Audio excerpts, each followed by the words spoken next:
ফুটপাতের দোকানের সামনে দাঁড়িয়ে ক্ষোভে ফুঁসছেন অভিনেত্রী খুশি মুখার্জি। একের পর এক আতশবাজির বক্স ছুঁড়ে ফেলছেন রাস্তায়। দোকানদার ও পথচারীদের সঙ্গে তর্কে জড়িয়ে পড়েছেন তিনি। উপস্থিত কেউ কেউ ভিডিও ধারণ করে সামাজিক মাধ্যমে ছড়িয়ে দিলে মুহূর্তেই ভাইরাল হয় ঘটনাটি। ভিডিওতে দেখা যায় নীল রঙের মার্সিডিজ গাড়িটি দাঁড়িয়ে আছে দোকানের সামনেই। বাজির বক্স ছুঁড়ে ফেলতে ফেলতে খুশি মুখার্জি চিৎকার করে বলেন, সবাই দীপাবলি উদযাপন করবে কিন্তু আমার গাড়ি ঠুকে চলে গেল, আর তোমরা এখানে পটকা বিক্রি করছো। দোকানদারদের কেউ একজন তাকে শান্ত করতে গিয়ে উল্টো বলে ফেলেন, ওকে বোঝাও, ওর বেশি হয়ে যাচ্ছে, এখন মার খাবে।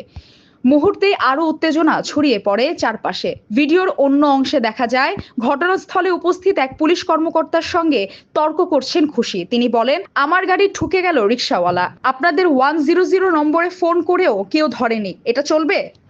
পুলিশ সদস্যরা পরিস্থিতি নিয়ন্ত্রণের চেষ্টা করলেও অভিনেত্রী তখনও ক্ষোভে রাস্তার উপর আতশবাজির বক্স ছুঁড়ে চলেছেন। দ্য ফ্রি প্রেস জার্নাল জানায়, একটি অটোরিকশা খুশির গাড়িকে ধাক্কা দিয়ে পালিয়ে যায়। রাস্তায় কেউ সেটি আটকায়নি। ক্ষোভেই আশপাশের দোকানে রাগ ঝাড়েন তিনি। তবে ঘটনাটি কবে ঘটেছে তা এখনো নিশ্চিত নয়। খুশি মুখার্জি মূলত দক্ষিণা সিনেমার অভিনেত্রী। 2013 সালে তামিল ভাষায় আঞ্জলথুরি চরিত্রে অভিনয়ের মাধ্যমে চলচ্চিত্রে অভিষেক হয় তার। পরে তেলেগু ও হিন্দি সিনেমায়ও কাজ করেছেন। তবে এমটিভি রিয়েলিটি শো স্প্লিটভিলা ও লাভ স্কুলে অংশ নেওয়ার পরই তিনি ব্যাপক জনপ্রিয়তা পান।